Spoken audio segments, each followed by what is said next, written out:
एक सुंदर पहाड़ी गांव में एक मेहनती नौजवान लकड़हारा अपने बूढ़े माँ बाप के साथ रहता था।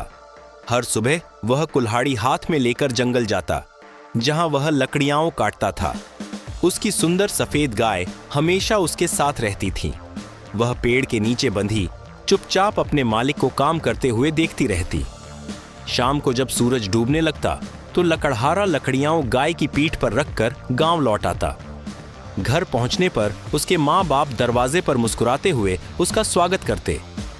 एक दिन वह किसी काम में देर से लौटा।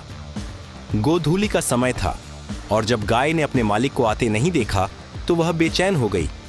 वह गांव की गलियों से होती हुई तालाब के किनारे तक पहुंच गई। हर तरफ अपने मालिक को खोजने लगी। जब लकड़हारा आखिरकार लौटा तो गाय दौड़कर उसके पास आई। लकड़हारा घुटनों के बल बैठ गया और उसे गले लगा लिया। उसकी आंखों से आंसू गिरकर गाय के सफेद माथे पर टपकने लगे।